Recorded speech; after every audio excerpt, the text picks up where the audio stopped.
नमस्कार। ये विश्लेषण है भारतीय जनता पार्टी उत्तर प्रदेश के बारे में या देश के बारे में। आप समझ लीजिए, दोनों का संयुक्त विश्लेषण मैं आपको बता रहा हूँ। भाजपा कहाँ हार रही है, भाजपा कहाँ गलती कर रही है, भाजपा के नेता कहाँ गलती कर रहे हैं।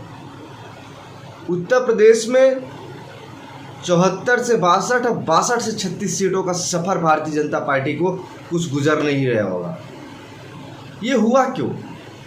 इसके जिम्मेदार है कौन? नरेंद्र मोदी है, योगी आदित्यनाथ है, कौन है? अमित शाह है, राजनाथ सिंह है या संघ है? आइए आपको इस संपूर्ण विश्लेषण बताते हैं इस वीडियो में।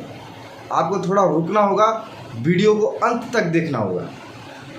आपको वीडियो में हमारी आवाज़ थोड़ी साफ नहीं आती होगी, इसके लिए हम आपसे क्षमा माफी हैं, लेकिन इस वीडियो को अंत तक देखते हुए जाइएगा। अभी आपने हाल में वाकया सुना कि राजू दास महंत हैं जो हनुमानगढ़ी के, उन्होंने एक वक्तव्य दिया कि भारतीय जनता पार्टी के कार्यकर्ताओं की पूछ कहीं नहीं होती, थाने पे मारे जाते हैं, आपके डीएम एसपी नहीं सुनते, तहसीलदार नहीं सुनते, लेखपाल नहीं सुनते, बीजेपी के कार्यकर्ताओं को कोई नहीं सुनता। अगर अपनी बात उठाते उनके नेता ही उनको दबाते हैं, उनको ज़बरदस्ती थाने में बैठवा देते हैं, जेल में डलवा देते हैं, जिला बदर करवा देते हैं। ये राजू महंत दास ने बोला। आइए आपको इसको ग्राउंड जीरो पे बताते हैं कितनी सच्चाई है। राजू महंत दास ने जो बोला बिल्कुल सही बोला, क्योंकि जो बीजेपी के नेता हैं इनको इस बात का गुरूर हो गया था कि हम जीत जाएंगे, देश की जनता हिंदुत्व के नाम पर इनको वोट दे देगी, मोदी के नाम पर इनको वोट दे देगी। ये क्षेत्र में जाना जरूरी नहीं समझे, कार्यकर्ताओं जो पुराने कार्यकर्ता उनसे मिलना जरूरी नहीं समझे। इनके दिमाग में था तो चिलगोजर है, कीड़े मकोड़े कार्यकर्ता, मतलब कीड़े मकोड़े। इस समय भारतीय जनता पार्टी के नेताओं के अंदर ये चीज़ बैठ गई थी, हमें छोड़ के कहाँ जाएंगे। मोदी जी ने इनके लिए इतना काम कर दिया, योगी जी ने इनके इतना काम कर दिया, मोदी और योगी के नाम पे हमें वोट मिल जाएगा। ये भारतीय जनता पार्टी के जो क्षेत्रीय नेता थे, जो सांसद पद के प्रत्याशी बने, ये इन्हीं की सोच थी। और केंद्रीय नेतृत्व का सोच था कि हमने राम मंदिर बना दिया, धारा 370 हटा दिया, देश में बड़े बड़े फैसले ले लिए, तो हमें छोड़ के पार्टी के लोग कहीं नहीं जाएंगे। जो पार्टी के लोग हैं वो पार्टी के लोग हैं, वो अपने साथ ही रहेंगे। लेकिन इन नेताओं को 2014 से पहले की स्थिति को जानना होगा। जनता इन पे विश्वास नहीं करती थी। जो उनके कार्यकर्ता थे छोड़ के चले गए थे। क्यों छोड़ के चले गए थे? जब ये सत्ता में होते हैं तो पार्टी के कार्यकर्ताओं को कीड़े मकोड़े समझने लगते हैं, उनको मसलने लगते हैं, खुद को भगवान समझने लगते हैं। और पार्टी के कार्यकर्ताओं ने इस बार बता दिया, भगवान तुम नहीं हो। क्योंकि जब पार्टी के कार्यकर्ता अपने सांसद और विधायक के पास जाते हैं तो उनको 2-2, 3-3 दिन लाइन लगानी पड़ती है। फ़ोन पे बात कर रही होती है, उनका पीए कहता नहीं भाई नहीं मिलेंगे, आज नहीं है, आज यहाँ पे हैं, आज लखनऊ है, आज दिल्ली है, आज पटना में है, आज कलकत्ता में है, आज मुंबई गए हैं, बाहर गए हैं। ये चीज़ें होती है, मतलब उनकी सुनी ही नहीं जाती। और कहीं पर अगर दूसरे दल के लोगों से लड़ाई झगड़ा हो जाता है, पार्टी की विचारधारा को लेकर लड़ाई झगड़ा हो जाता है, जो पार्टी के नेता होते हैं पार्टी के कार्यकर्ताओं के एंटी हो जाते हैं, उनके दूसरा पक्ष बन के खड़े हो जाते हैं। मतलब जैसे सपा वालों से लड़ाई हो रही है, सपा वालों के साथ खड़े हो जाएंगे। और जब पार्टी के कार्यकर्ता की किसी मृत्यु हो जाए इन हिंसा में, उनके यहाँ ये जाना भी जरूरी नहीं समझते। कुछ नेता ऐसे हैं उनके यहाँ जाना भी जरूरी नहीं समझते। इनके दिमाग में रहता है कि अच्छा ये तो हमारा कीड़ा मकोड़ा है, ठीक है, दूसरे दल के लोग के यहाँ चले चले यार, क्या पता वो हमको वोट दे दे।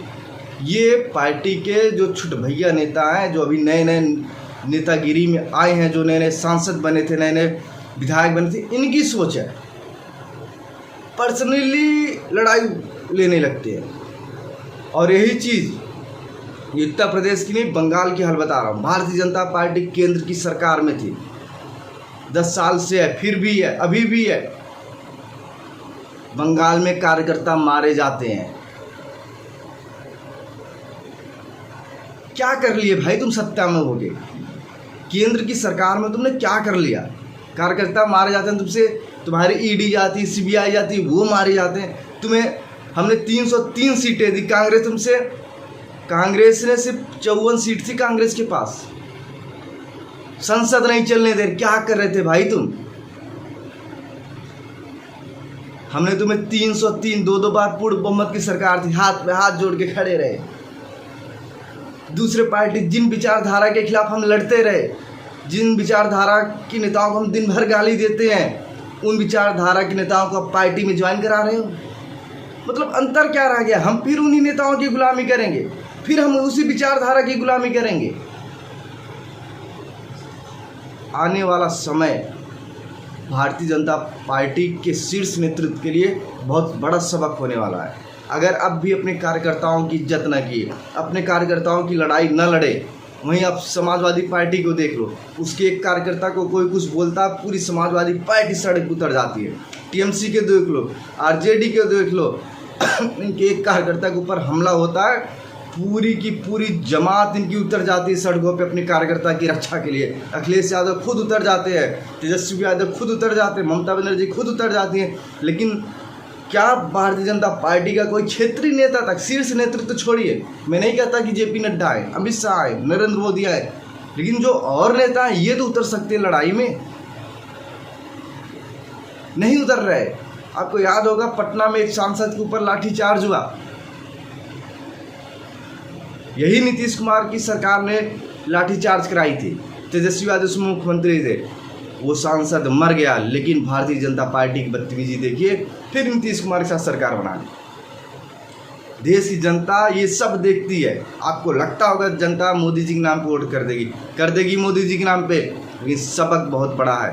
अगर आप 240-42 पे आए हो तो समझिए, कार्यकर्ताओं की सुनिए, क्योंकि कार्यकर्ता ही रीढ़ है। अटल जी ने कहा था कि हमारा कोई पुराना कार्यकर्ता बिछड़ना नहीं चाहिए, नए चाहे जितने बिछड़ जाए। लेकिन अब के नेताओं का कहना है पुराने बिछड़ जाए लेकिन नए जुड़ जाएं।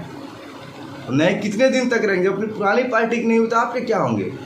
ये विश्लेषण है। पार्टी के एक एक नेताओं को सुनना चाहिए, क्योंकि पार्टी के जो कार्यकर्ता है, मैं बता रहा हूँ, जो पार्टी के नेता विधायक बन जाते हैं या पार्टी में कोई पद मिल जाता है तो अपने आप को भगवान मानने लगते हैं। भारतीय जनता पार्टी को समझना चाहिए। राजू दास ने विश्लेषण दिया तो राजू दास के ऊपर से सिक्योरिटी हटा ली योगी सरकार। सच्चाई को समझिए, 2027 का चुनाव नज़दीक है, जनता ने ट्रेलर दे दिया है, सुधरिए नहीं तो पूरी पिक्चर दे देंगे अखिलेश को। ये उत्तर प्रदेश की जनता ने बता दिया है। फिर बाद में आपने ही कहा कि देश की जनता ने काम पे वोट नहीं किया, भारतीय जनता पार्टी के कार्यकर्ताओं ने वोट नहीं किया, फिर आपके नेता पार्टी के कार्यकर्ताओं के ऊपर टिप्पणी करेंगे, तरह तरह की बयानबाजी करेंगे। लेकिन ये विश्लेषण पार्टी के नेताओं को समझना चाहिए इस विश्लेषण से कि आने वाला समय बहुत कठिन होने वाला अगर आप नहीं सुधरे, आपका संगठन नहीं सुधरा। आप लखनऊ में किसी को बैठा लीजिए संगठन में, दिल्ली में आप किसी को बैठा लीजिए, जब वो कार्यकर्ता से बात नहीं करेगा तो संगठन आप बना के क्या करोगे? सारी चाणक्य नीति सब खत्म हो जाएगी अगर आप कार्यकर्ताओं से नहीं जुड़े, कार्यकर्ताओं के मन की बात को नहीं सुने। नमस्कार।